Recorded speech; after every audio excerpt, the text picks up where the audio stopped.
Good afternoon, everybody. Thank you all for joining us today. Before we begin, I want to let you know that we are in presentation mode and you can hear us, but we cannot hear you.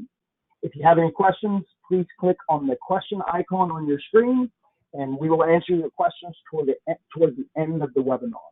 You will receive an email with the slides from the webinar, along with a link to the recording for our YouTube channel. My name is David Surrey, and I've been working with credit unions for the last 16 years on both the QR security side as well as QwickRate and currently on CECLSolver. We also have Jason Heinrich with us today, who's been with QwickRate since 2016 and has graduated from Georgia Southern in mathematics. And with that said, I will go ahead and move. Let's talk about CECL.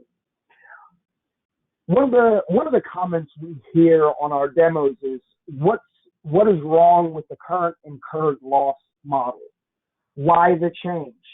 So this all goes back to the last crisis, and in FASB's opinion, they felt the incurred loss model did a disservice to financial institutions by allowing them to not acknowledge losses until they were probable. The approach used to recognize impairment losses on financial assets has long been identified as a major weakness, resulting in delayed recognition of those losses. So at this point, FASB had a couple of options: fix the methodology or do nothing, knowing if you do nothing and the problem recurs, then you expose yourself to people saying, why didn't you fix anything?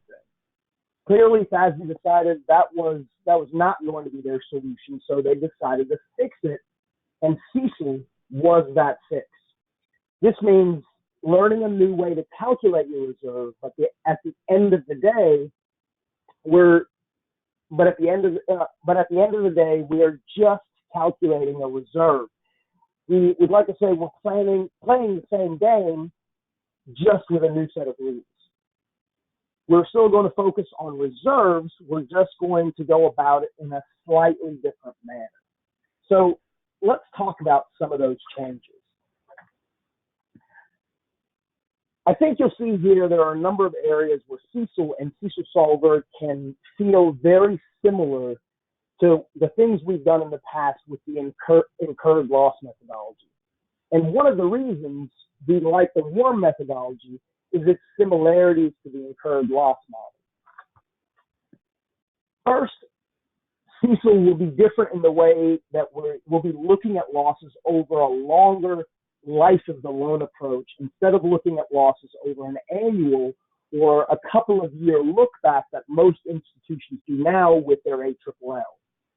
Now you'll make your allowance for all losses over the entire life of the loan pool. There are a number of similarities. We're still going to look at a pool of assets, make qualitative factor adjustments, and make assumptions to justifying those qualitative factor adjustments. So we're going to build on some of those similarities, but make a few slight changes along the way. First, there is no mandatory method for calculating your reserve under CECL. The NCUA has mentioned that several different methodologies, like the WARM method, but the choice is completely up to you. You choose your path, and you'll have to defend this with your examiners and absolutely understand where your final reserve number is coming from, and of course, document this appropriately. This will be the case for any tool or partner you decide to choose to partner with. The NCUA has also stated that your chosen reserve methodology should match the complexity of your portfolio.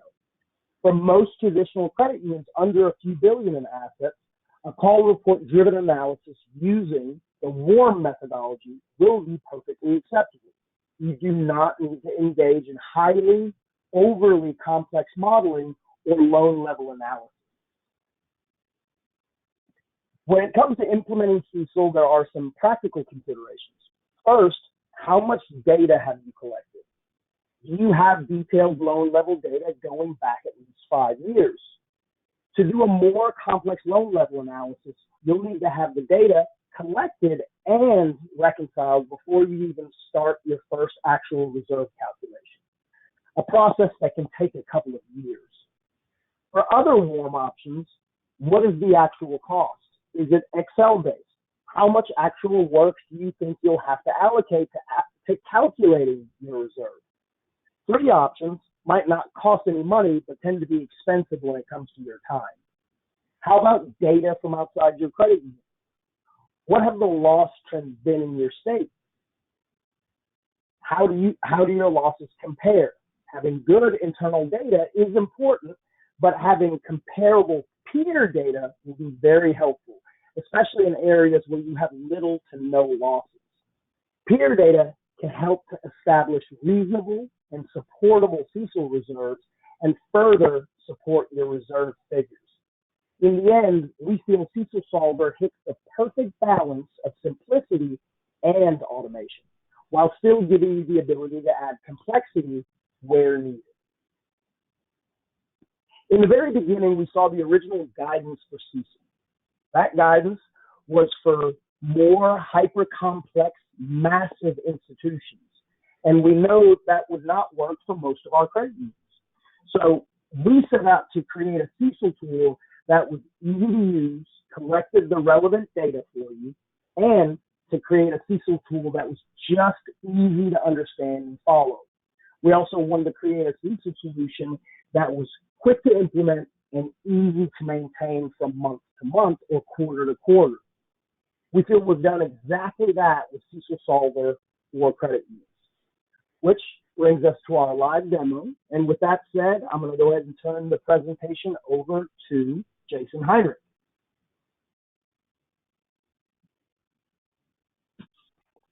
Thanks, Dave. You may be presenter. Just a second, Jason. I am sending that over to you momentarily. Small issues attended. There we go. Make present. All right, there you go. You should have it any second now. Okay, can you see my screen? I can see your screen perfectly. Can you see my? Perfect, awesome. Hey, thank you all for joining us today. We're working closely with all the Kentucky, Mississippi, Louisiana, and West Virginia credit union leagues. So really appreciate your support, helping us get everyone to the finish line here. So thank you all. There's going to be a mad rush to the finish line here. So hopefully with our tool, we'll be able to get you there quickly and easily. So for today's live demo, I pulled up a Mississippi credit union, about 170 million in asset size, so probably on the kind of larger side for most credit unions, but I thought it has a good kind of good mix of loans here. But this is the tool, as Dave was saying, we're running the warm method. And really the warm method, all it says is, pull your loans into similar risk categories, determine what the life of the loan is, and forecast for all potential losses for that length of time. And that is it. So when it comes to actual guidance, it's very limited, right? It basically said, hey, use the warm methodology, but how you actually execute that's completely up to you. So this is our version of how we're going to do that. The first part of that comes with how we're pooling our loans. And we're using the call report segmentation for a couple reasons. One, that data is available. It's out there already. And as David was saying, if you're collecting this on your own, you already needed to have that collected now. Because at the end of the day, you're going to have to go back and reconcile all that data, which can take a very, very long time, several years from some of the people that I've talked to. So being able to use the call report segment is just going to have that squared away on day one. So now that we know what our pools are, the next step is to enter in the warm, right? The weighted average remaining maturity.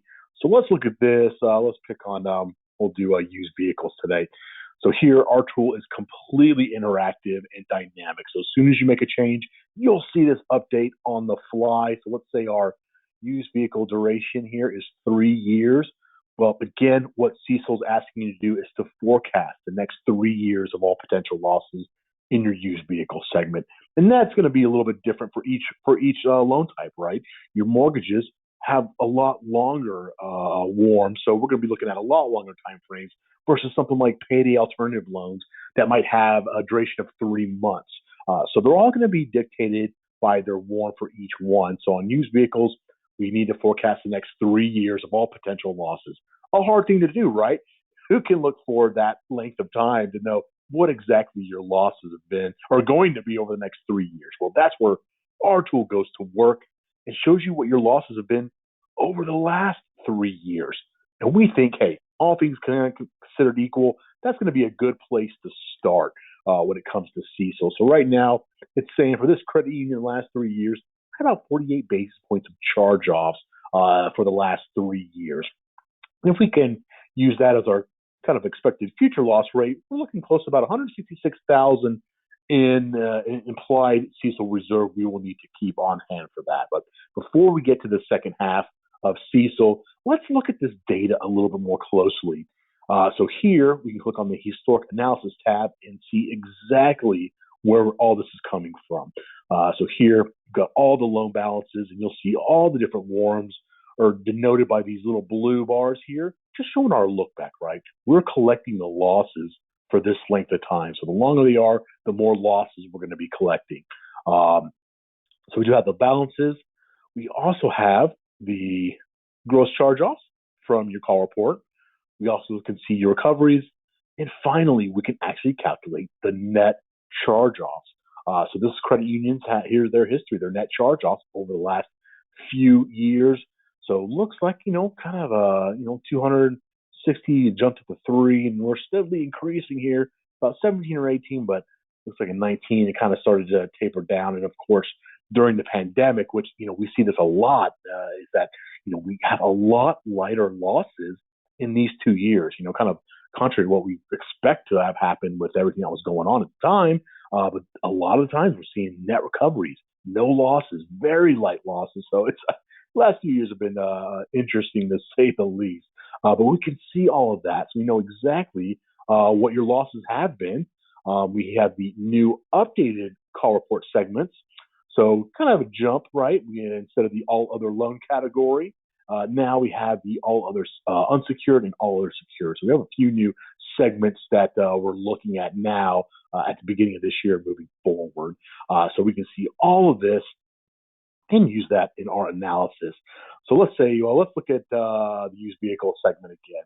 So if I'm just thinking about, hey, where have our losses been? What direction are they going? Well, here again on net charge-offs on used vehicles, I can see, it peaked here in 2019. The next year, 2020, it reduced by, close to half.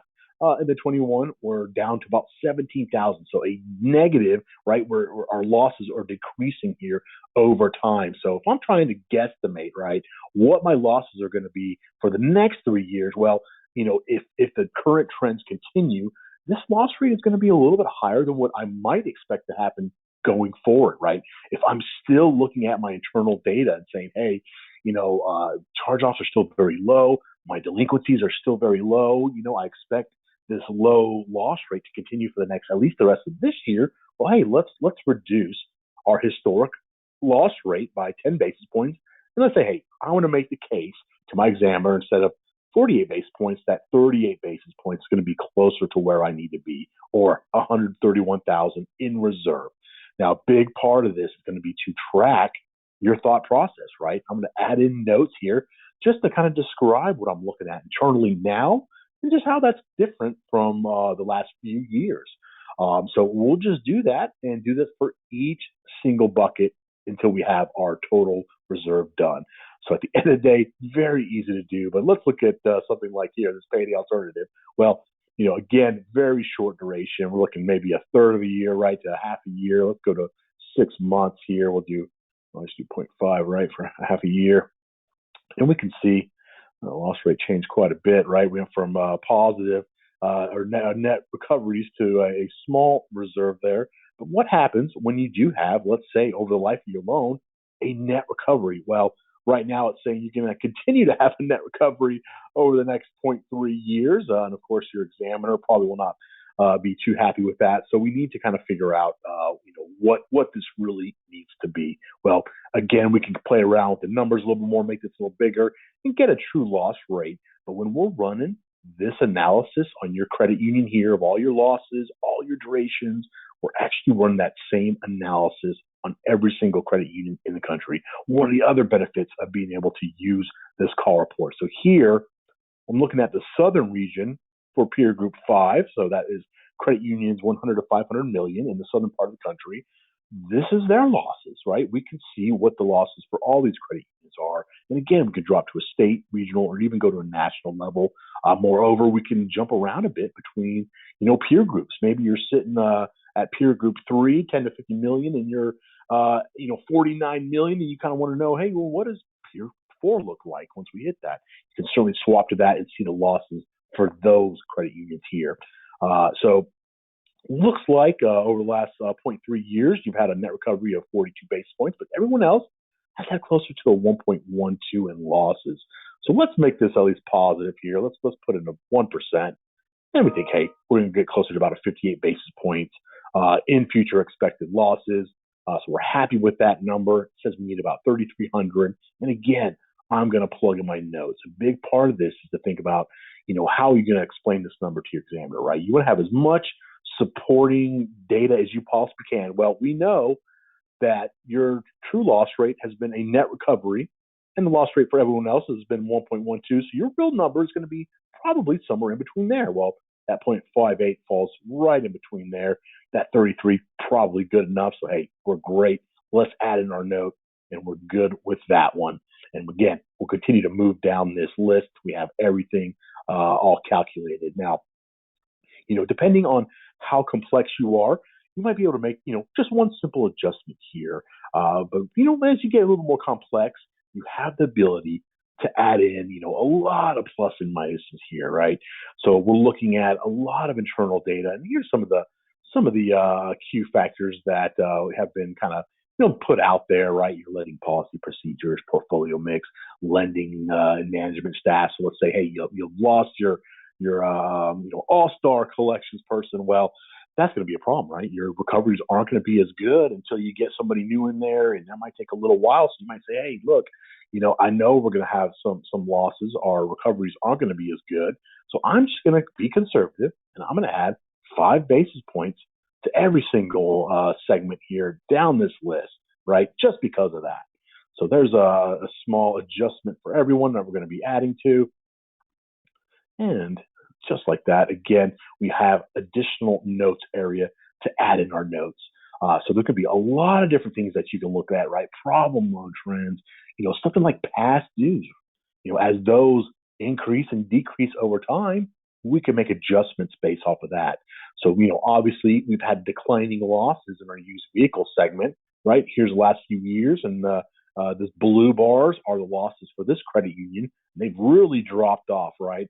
At some point, you might start to notice those 30s go to 60, start going to 90, and we need to start making some adjustments. So if you start seeing that increasing over time, we can add a little bit there. Hey, we're seeing a little bit more in past dues. Let me add a little bit more in reserve, right? Obviously, over the last few years, losses for everyone have been declining, but here we can see this peer group trend, right? This is, again, peer group 5 in the southern part of the country. This is their losses, and we're finally seeing a little bit of plateau, right? I expect this to, increase over the next, 6 months to a year as I think a lot of the liquidity is drying up now. We're starting to see a little bit of a, return to normal, whatever that is now, right? So part of, the things that you're looking at, right, is all this internal data you're looking at is great for adding in adjustments. The NCUA has asked you to also think about externally, do y'all have any type of economic metrics, forecast, anything to help you forecast losses? Something like Mississippi unemployment rate. So if we're looking at Mississippi unemployment rate, obviously big spike in unemployment due to the pandemic. During that same time, declining losses in most segments, right? So something like this is just not as useful anymore. A lot of government intervention went in here and really kept losses a lot lower than they might have been otherwise. So we have a lot of different, kind of generic metrics that, crude oil prices, right? I mean, that's going to be, pointless here. Nothing matches, no losses match this trend line. But again, what's really going to match is this peer data right here. So this credit union has stayed consistently under the peer group's loss over time. But if that starts spiking, hey, that might show up in your portfolio. So maybe we need to make some adjustments, right? We're already seeing that plateau happening here. We're no longer declining. We're staying even. And again, that might uptick. And we might want to make an adjustment based off of that. And we can look at all these segments, right? So here again, the peer data, and that is almost matching identically with this credit union's unsecured loan lines of credit, even up to this quarter's or this the first half of this year, right? We've seen an uptick in losses, and that's been almost exactly with the same experience as this credit union. So, having this peer data is going to be so key, especially when it comes to getting some good, solid external data outside of your own four walls, right? What's happening around you? Now we can also throw in some economic, adjustments as well. How are your members affected by downturns in the economy? Maybe if you're a municipal employees credit union, it's not, as big of an impact, right? They tend to stay employed, still, collecting paychecks, so it might not be as big of an impact. But if you're a community-based credit union, then maybe, hey, I am concerned with the economy. Things are getting a little tighter here. Looks like inflation is still up today. So maybe I need to add a little bit more in reserve just because I am concerned about the economy. So we'll add again another 5 basis points add to everyone down the list, right? Just because of that. And again, here we really want to detail that whole thought process, right? Why did I make these changes? What am I seeing internally and externally to add some reserve? And here I've been adding a lot of pluses, but they don't always have to go that direction, right? If things are looking better, we can start making some negative adjustments. So you don't always have to make it all bad. Things can go the other way as well. But all this will add up to one final number here.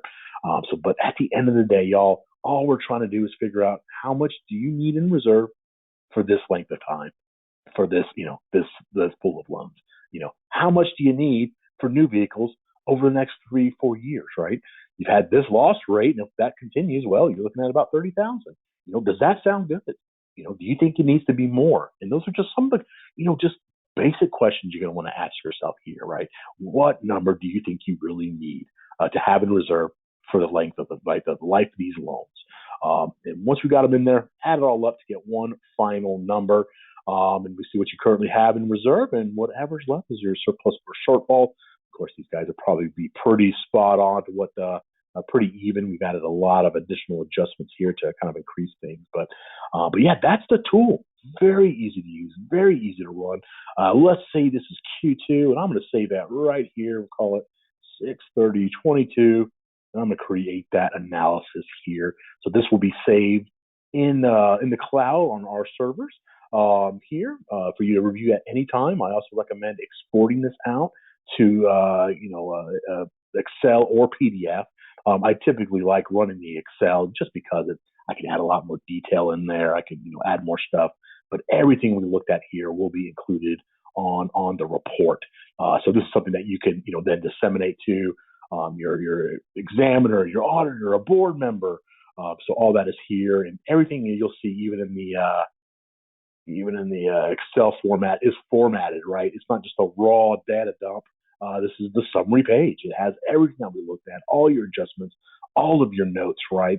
And the reason why I do like the Excel is I can add in additional data. I can add in some of the stuff that I'm looking at internally, maybe my past due worksheet, stuff like that. I can append to here to get a little bit more detail in the report.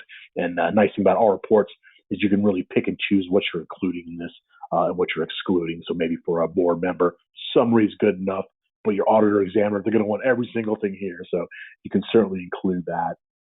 Now, in addition to just these segments, you do have the ability to create some custom loan pools, right? So if you have a segment that you want to pull out of there and just run a reserve on it by itself, you can do that here. Just pop in the loan type, right, the name, and then you can assign some historic losses. And let's say it's 2 million of say RVs or something like that, and we want to pull that out of where it actually lives, right? So we're not double counting. So then we can pull it out of there, and so we're not double counting those losses, and we can keep a separate reserve just for this pool of loans. So there's a lot of at a high level we can keep it very basic, but if you really want to drill down into it, we can certainly get a lot deeper into the Q factors, into maybe running some custom loan pools down here. Now, in addition to all of this, we have the ability to also do individually assessed loans. So TDRs are going away under CECL, so we're no longer having to do that type of analysis on TDR loans. But we did want to include an individually assessed ability. So you can certainly take a loan here from a particular member. Let's say it's a used vehicle, $25,000 truck, and you say, hey, they haven't totally trashed it, so you can get, say, 22 out of that. In this market, you probably get 28 for it, right? But here we go. We want to keep a separate 3,000 reserve for this particular loan. So basically, we're creating a custom pool of one loan. If you have a lot of used vehicles, right, you don't want to put all 20 here, you can just create that as one pool by itself. And what will happen is, the first thing is it'll pull that 25,000 out of that parent pool, right? Because we're reserving that independently. So whatever's left, that's what gets hit with the collective loss rate.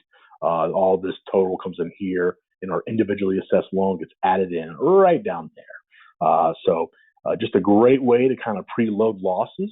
Maybe you haven't had any losses in your mortgages, and then knock on wood, say a member passes away, right? Not something that's that you saw, it happened. You're going to take a hit, and it's a non-recurring loss. And let's just say you filed Q2, and this is zero, right? Well, you're not going to see that loss until Q3, right? A few months down the road. But a great way to get that added in is to individually assess that loan, right? We can get that reserve up in there, have that ready to go. So by the time it does show up here, you've already increased your reserve for that segment. So great tool there. Held to maturity securities for most credit unions is not going to be an issue. So anything that you do have, just think about what type of debt security that is. If you're looking at a CD, government bond, those have zero credit risk. So, for the most part, they'll be zero. If you've got, Apple, company Apple, debt there, then yeah, sure, you might have to run an analysis on that or keep a reserve for those. But for the most part, credit union is going to have a big zero here, but this will be a new line item in the call report, right? So something to think about. Finally, the last addition to your reserve under CECL is going to be for unfunded commitments. Basically, what they're asking you to do is create a reserve on open lines of credit, right? So create a reserve on loans you have yet to even make. Now, something like credit cards, they are the definition of unconditionally cancelable. You can cut that off at any time, so those are not included. So look to see how your HELOCs reward is from these overdraft protections, commercial lines, right? If you can cut those off unconditionally, then those are excluded from this analysis. But for everything else, kind of have to jump through some mental hoops. First part, well, what's the probability that will actually turn into a loan? Well, luckily we were able to find some probability default tables here, probably a funding table, off the NCUA. We plug those on in, about 10% for everything except for commercial lines. Those are definitely get used a lot more. We need to determine the length of the commitment, typically about a year or less. And then we need to apply some long-term loss trends to, again, loans that we have yet to even make. Well, we just got done doing a whole analysis on your call report and everything. So we have some of those loss history here. We apply that. So for this, credit union, it's about $4,200. So it's going to be a small piece of the puzzle, but that will be a new line item in the call report for 23 right there. So all that gets added up and you get your final number. See what you have, and you're left with your surplus or shortfall. And that is our tool. Very easy to run, very easy to manage. And next month, right, we've already done all this analysis. You know what I'm going to do? So I'll come in here. I'll pull up this one. I'm going to swap this to 730, or I'll call it 731.22, right? And then I'm just going to adjust my balances, to represent the 731 here. And then I'm just going to rethink my Q factors. We've already done all this analysis. You've already put it on your notes. You might say, you know what? This is all still relevant now. The only thing I'm going to change is I think I got a little bit more, past dues here in my used vehicle. I'm going to increase that a little bit more. And then boom, we'll save that as a new, call it 731.22. and create. And then the next month, we're going to build off of that one. As small credit union, you might just be able to stick to a quarterly analysis, in which case that will update automatically as soon as you file, and then that data comes in here. So a lot of that is managed for you, but if you're going to run these in between the months, you certainly can. You can run this as of any point in time right here. So very easy to not only use, it's also easy to maintain. And the best part, a lot of this is coming from your own call report data, data that's already been vetted. So it really takes the issue of trying to reconcile all this off your shoulders and just gets you right into analysis on day one. Now, one thing that we cannot get is this number right here, right? We cannot get the WARMs off the call report. So that's one thing either y'all have to provide or, we can certainly help you. So check to see, any basic analysis for CECL is probably going to start with a WARM, right? A WARM on your pool. So start thinking about that, right? Start looking, see what kind of information you have available. A lot of the core systems, right, are anticipating CECL and have started to build some of this out. So look to see what you can get. If you cannot get the WARM, we offer a couple of options here. The first is our WARM spreadsheet. It is a simple tool to use, and that'll pull up here. Basically, we've got all of your different loan segments here. All you need to calculate your WARM is current balance and maturity date. Cut and paste your loans right in here, and you'll get your WARM. So you can use this. The final option is to for a little bit more, an extra service I call the WARM assistance. Send us your Aries file, and we can basically run this for you. We'll do that on a quarterly basis, and we'll send you this completed spreadsheet. You just take the numbers here on the summary page, plug them in, and then you're off and running. So once we have this number, you are done. If you get this number from your core, that means there is zero startup time for this tool. It is ready to go this afternoon. So one of the biggest helps, of this is that it is so quick to implement, to get going. So yeah, that's it. Yeah, so I'm gonna go ahead and Dave, you want to take it back and bring us on home? Or do you have any questions? Any questions?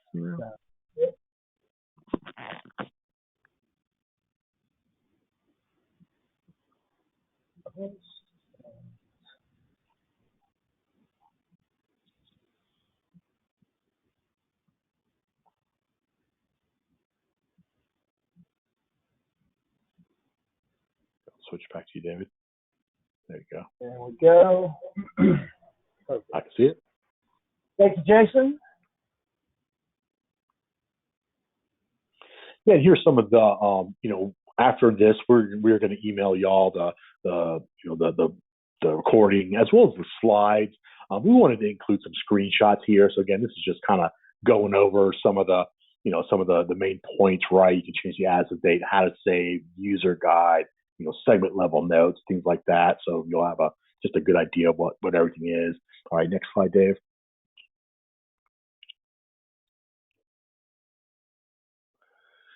And two, in addition to the CECL tool, we actually have a lot of other data available. So the ability to go in there, look at other credit unions around you, pull up their financial assets. We really are, what we do is bring in a lot of public data and put it into a way that you can easily access all of that. So that is also included when you were to sign up for our CECLSolver tool. That is all in there. So we'll definitely be talking a little bit more about that as we get past CECL in the next year and continue to grow this part of the analytics tool. So keep an eye out for that. Next slide, Dave. And again, here's if you wanted to have an idea of who's in your peer group, this is just one of the type of things that you can do here. We can pull up all, say California credit unions, a specific asset size or peer group, and you can see specifically which, credit unions are in there. Later on, you'll probably be able to create some custom peer groups and things like that. So it's going to continue to grow and evolve. So again, just a ton of data at your fingertips. All right. So WARM support, I kind of talked about this before, right? To where, if you cannot get your WARM, obviously the WARM methodology is driven off that number. So being able to get a good, accurate WARM is going to be key. Again, if you cannot get that from your core, don't worry. We can certainly help you out here. We have about over 400 credit unions now that are using the CECLSolver in parallel. And I say probably about a third to a quarter, we assist with getting the warm. So, if you can, great. If not, again, what we'll need is a loan number, right? Current balance and maturity date. So if you can get those three pieces of data, they're pretty much good to go, right? We need to kind of organize it into new car, used car, and whatnot. But definitely, we can. You don't need a ton of data to get this going to calculate warm. So, next slide. Give me the next slide, David. Excellent. So next step, right? Give us a holler. Again, we've already collected your call report data, so we can actually get a good idea of what your reserve is going to look like now under CECL. So, if you haven't had a chance to look or see, or you're still kind of, a little bit apprehensive as to what it could be, give us a call. I've seen about 1 million forms now. I have a good idea of what they're going to be, and we can plug those on in and kind of get a good idea of where you're going to be heading into CECL now. So please, reach out to us. It's not as hard as you think. And I don't know how many times I've done this, but then sometimes after the end of these calls, I hear just a huge sigh of relief. That's it. That's easy. I get that. I understand it, right? So, give us a holler. We'll walk you through everything and make sure you are 100% comfortable with the tool, everything. So, tons and tons of support. So, next one, Coffee Talk. This also goes to our support system, right? You have unlimited customer support. We'll walk you through this as many times as you need, right? It's a new concept. We get it. So we're here to help you as much or as little as you need.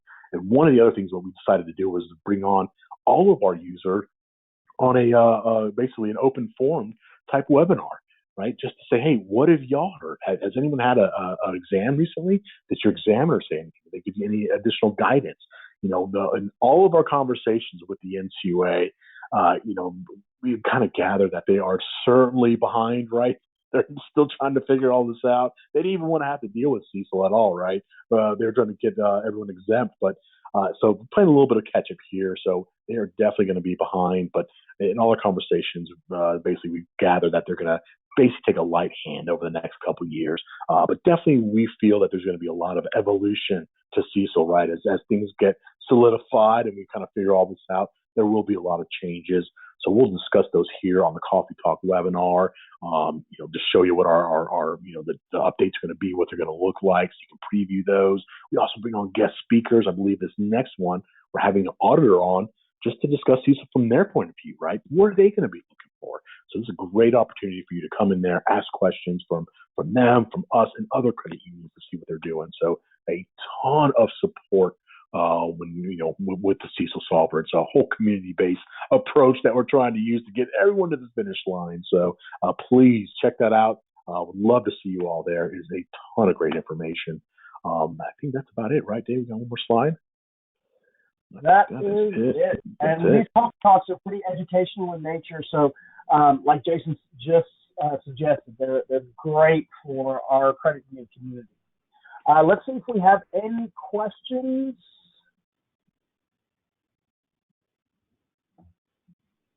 It does not look like we do. So here we'd just like to say thank you very much to the Credit Union, the Kentucky Credit Union League, the Louisiana Credit Union League, the Mississippi Credit Union Association, and the West Virginia Credit Union League. Thank you all for promoting this to all of your credit unions. We'll be reaching out to everybody just to see if you have any questions. But as Jason just mentioned a couple of slides ago, please reach out to us as far as getting you guys some pricing for CECLSolver, walking you through it with your numbers, and getting you a better idea of what the reserve looks like under these new guidelines for upcoming CECL starting next year. So giving that a little bit more time, yes.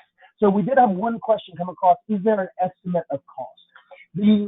I'll answer that. The cost is, we do say fairly vague on the cost in these webinars, simply because we do have credit unions attending that have different asset sizes, and our pricing is asset based. So Terry, we will reach out to you as far as cost. It'll either be myself, David Surrey, or Jason Heinrich that'll reach out to you and send you that pricing in a price proposal. I think you'll be pleasantly surprised when comparing that to other CECL vendors. And it does look like there's another question as well. And it looks like that's from Danita. Danita, that for that question, we will we'll reach out to you directly about your question. If there's anyone else, we'll give it a few more minutes since we've had a few questions.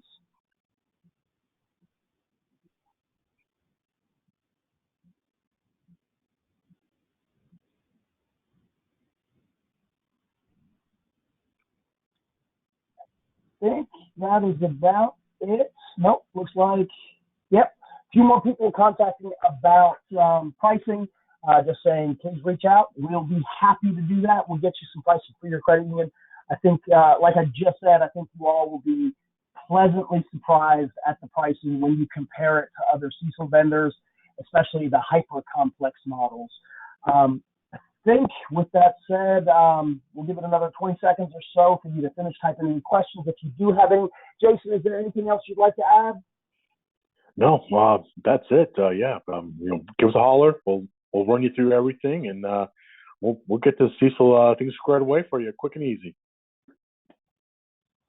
Sounds good. Doesn't look like there are any more questions at the moment. So again, thank you to all the leads. Thank you to all of our credit unions that attended today. We'll reach out to you to get you some more information, especially those that ask the questions about the pricing. We'll get that sent over to you. So everybody have a wonderful day, and thank you again for attending our CECL webinar today. Thank you, Jason. Yep. Take care, y'all. Thanks. Bye now.